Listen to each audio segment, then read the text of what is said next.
As 2024 is beginning already, we must see if the Kia Telluride is still a relevant SUV here in the market.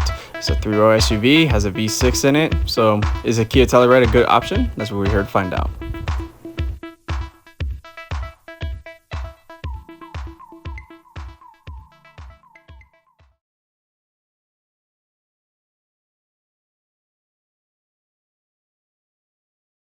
Super quick, guys, if you guys are interested in any Kia models at all whatsoever or any pre-owned vehicles, come check out Riase Kia at Sunrise, Florida. They have a lot of good deals going on, including a nice warranty package. Obviously, with Kia models, you can go all the way to 200,000 mile warranty if you like. So if interested, come check out Kia at Riase.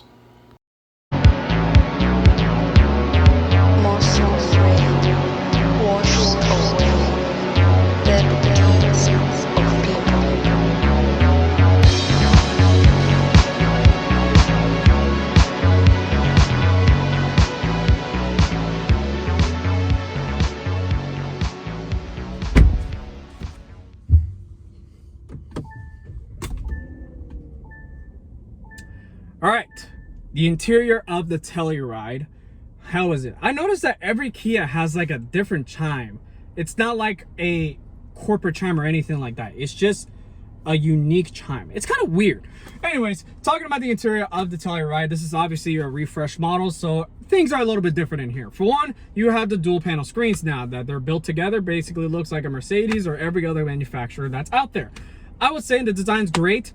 It's just kind of getting annoying that every single company has the same exact design overall. I mean, the Ford Mustang has the same exact design, a BMW has the same design, pretty much every freaking car has the same exact design. So it's just kind of like meh to me, but the overall design of the vehicle is pretty good. I do notice that you have 5 AC vents over here, so in the middle you have 3, and then you have 1 on each side of the vehicle. What I also do like is that the gauges are fully digital. It's pretty nice, it's pretty accurate. Yeah, it's pretty accurate. And you do have a pretty nice amount of features in here that tells you a good amount of information. It even has a compass in here, which is kind of cool. And you also have like a torque vectoring system where it tells you how much torque each wheel is producing as you're driving around. It's pretty cool. I like it. You of course have your standard trip meter. You do have adaptive cruise control, and you also do have your volume control and radio control over here on the side, and also your Bluetooth function. Over here on the door panel, you do have your 2-way memory seats. You do also have your lock, unlock, of course, your mirror controls, your windows. I'm not going to put them down because this Telluride just got tinted not long ago. And you also do have your buttons here on the side where it has your towing mode, your trunk lid, trail control, I believe, and then you have your dimming lights over here in the side. So talking in the middle over here, you do have dual zone climate control, pretty much standard in any Telluride. Also wireless Apple CarPlay and Android Auto, which is pretty nice. And you do have your actual physical buttons here for your radio controls as well as your hazards and everything like that.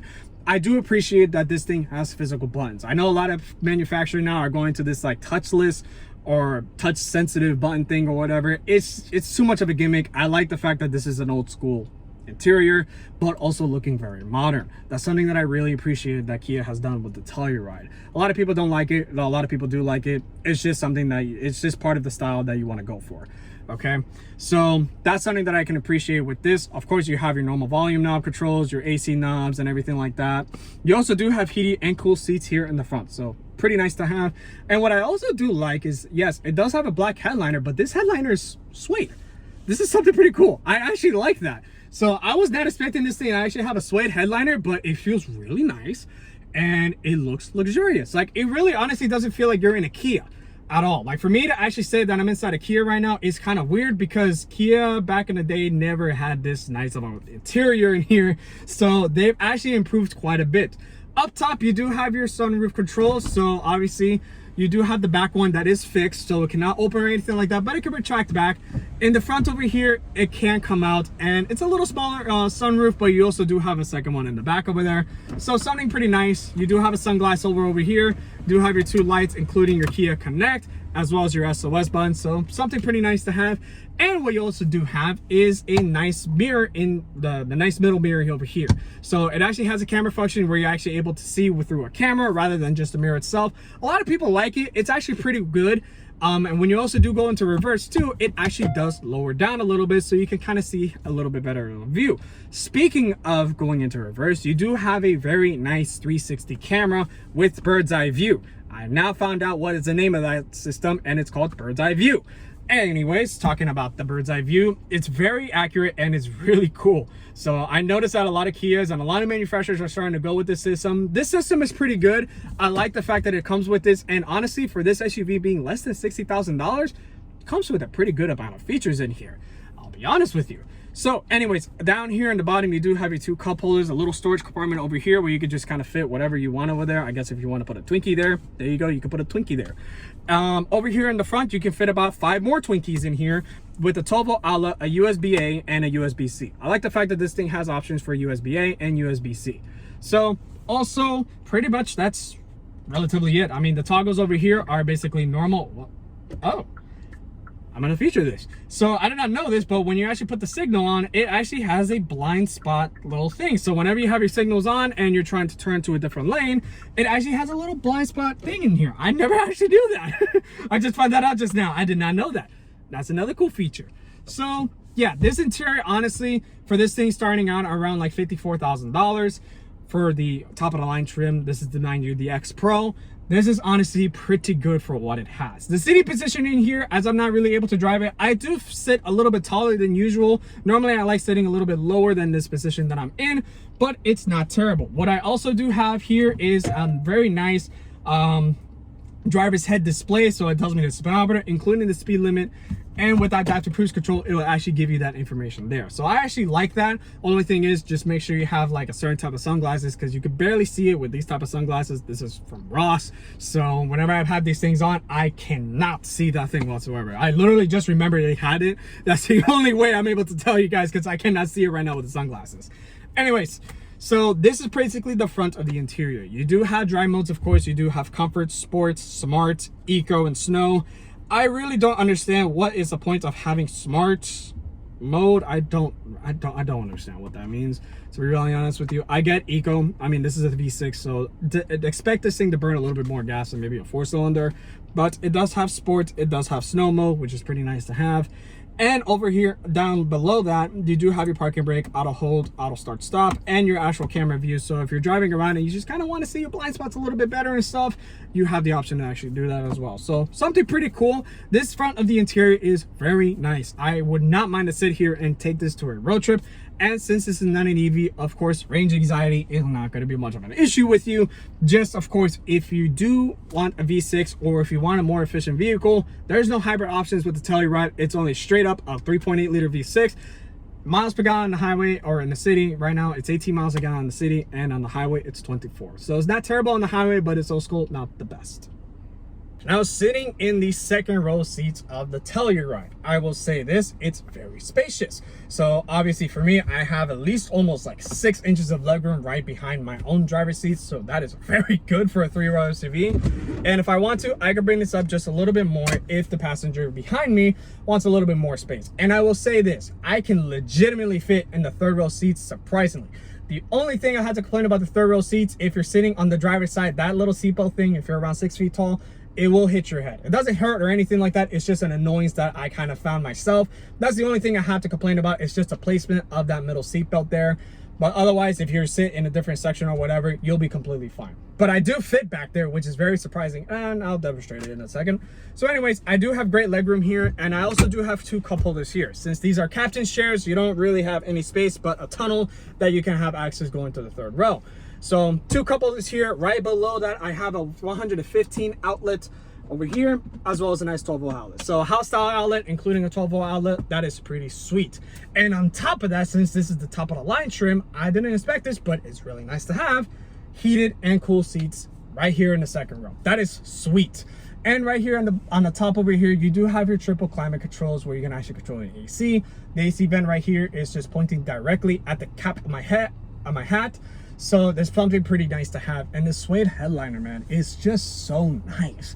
I love the fact that this thing has a suede headliner, and I really wasn't anticipating this truck to actually have a suede headliner, and this thing does. That's really, really, really nice. So around $56,000 for the amount of options you have in the Telluride, this is pretty good. And now sitting in the third row, like I said, I do have space back here. I can actually sit here, probably not for a road trip, of course, but I can sit here just fine. Now, like I said, this seatbelt here does hit my head. So me being 6 feet tall, I would not want to sit in this particular side. I would want to sit in maybe the other side or in the middle, since this is a 7 rows configuration. So you also do have USB-C ports over here on each side, 2 cup holders on the passenger side and 1 cup holder with a little storage compartment on the driver's side. So this is actually pretty nice over here back. And I will say this seating area is a bit more comfortable than the EV9. Of course, I just reviewed the EV9 not too long ago, literally just the other day. It's a really nice SUV, but in terms of practicality and also maybe taking it to the road trip, if you're really looking for something like that without having the worry of range anxiety, I would probably prefer this. And also the top of the line trim compared to the EV9, this is almost $20,000 cheaper. So that's a bit of a difference. Opening the trunk on the Kia Telluride, you will notice right away with all the seats up, you have a decent amount of space. Now with the third row seats up, you do have 21 cubic feet of storage space, and you have a little storage compartment right underneath the vehicle with the spare tire completely underneath the body platform. Now when you decide to put all the seats down, you will jump up all the way to 87 cubic feet of space inside the vehicle. It's pretty ginormous. But to put the seats back up, you do have to manually bring them back up. With the second row, there's a little latch on the side that you just bring it back up. If you want to move it forward, there's a little button. Now with the third row, it's very simple. Just use a strap, bring it back up, and that's it. Powering the Telluride is going to be a 3.8 liter V6, produces around 292 horsepower, 261 pound-feet of torque, and it's all mated through an 8-speed automatic. Okay, so I'm not able to take this in the main streets. However, I'm just gonna kind of park it. So it kind of looks like I'm driving, but I'm really not driving. I'm just literally parking this in a different spot before I return this vehicle. So when it comes to the Telluride, of course, a lot of people have said that this thing rides great in the highway. And also, since a lot of people are looking for a 3-row SUV, how does this compare to majority of others? Of course, this is based on the Hyundai Palisade. They're the same exact vehicle, same exact engine, same exact platform. Pretty much everything is the same thing. The only difference is you have a different interior, so, and a different style. Of course, I would personally prefer the Telluride more, as it does have a better style in my appeal. It's more of an outdoorsy vehicle rather than the Palisade, which is kind of like a more futuristic style 3-row SUV, but they have the same engine pretty much. And when I'm parking this thing, I really do like the 360 camera that you have in here. It's fairly accurate. I will be honest with you, it's really accurate, and looking through all the cameras and everything like that, it's really convenient to actually have. And on top of that, with the cameras that you do feature on within the blind spots or anything like that, it's really, really, really accurate of just kind of viewing everything. And of course, backup sensors, has to have that. It's a good safety feature. So comparing this really with a majority of other SUVs out there, other than this Palisade or anything like that, maybe perhaps a Pilot or a Highlander.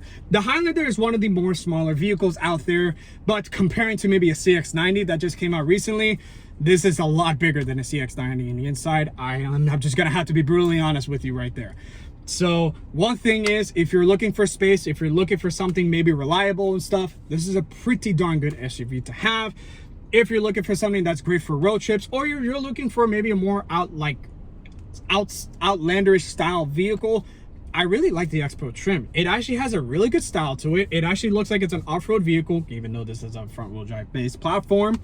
It's pretty darn stylish, and I actually really like the way this thing looks. Majority of people have compared it to looking like a Tahoe or like a Suburban and stuff. I don't really see the way it looks like that, but I do see as it has a really nice rugged style to it. So that's something that I have a big positive on saying with this. And the ventilated seats too are really, really, really darn good in here. So comparing this with the majority of other SUVs, I'm not going to compare this to the Grand Highlander, as that thing is a monster in the inside. It's almost the size of my Sequoia right next to me. So yeah, I'm not going to really compare to that, but comparing to other SUVs I've sat in so far, I would take this over Toyota Highlander any day, especially when Toyota changed it to the 4-cylinder turbo. It's not that I'm a 4-cylinder hater, it's just mostly reliability. This 3.8 liter V6 has been out for a very long time already. The Hyundai Genesis used to have that engine, had this engine and it's been a relatively reliable engine. So Hyundai and Kia still producing this engine out for the Telluride at this very moment. I'm more confident of actually saying that this is a pretty darn durable engine comparing to maybe the 4-cylinder that Toyota's having. And of course, with majority of auto manufacturers switching to a smaller engine for a bigger vehicle, it's a bit of a struggle that everyone's going through right now. Thank you, EPA. So for me, as an option, this is probably one of the bigger options that I would highly consider. Of course, I have not seen the new Honda Pilot yet, so I'm not going to compare really anything with that. In terms of the style, the Honda Pilot looks really good. I'm just kind of going to be honest with you, but I love the interior so much more in the Telluride than the Honda Pilot. It's mostly like a preference of what you rather choose. If you want a Honda, go get a Honda. If you want this, go get this. So, and also this thing has Harman Kardon speakers in here, so you're going to be able to vibe in this vehicle really well, honestly. It's really mostly a choice that you have to make. In my opinion, the Telluride is one of the top picks that I would choose for a 3-row SUV. As 3-row family SUVs are just getting bigger and bigger every single year, it has become a difficult option to actually pick a your right family SUV. Of course, now you have the Grand Highlander, which is one of the biggest 3-row SUVs that you can purchase now up to date in 2024. You also do have the Mazda CX-90 that came out last year that just looks more like a BMW just on a budget. You also do have other options like the normal Highlander, the Honda Pilot, as well as the Hyundai Palisade and the Dodge Durango. This is to name just a couple examples, but with the Kia Telluride, it is still out there as known as the old school V6 with an 8-speed automatic in it, and it still has a lot of space that many others will be perfectly fine with. So as an option for the Kia Telluride, this is a pretty darn good solid option, and I don't think many people will complain. If you're interested in the Kia Telluride, I would give it a shot. Until next time.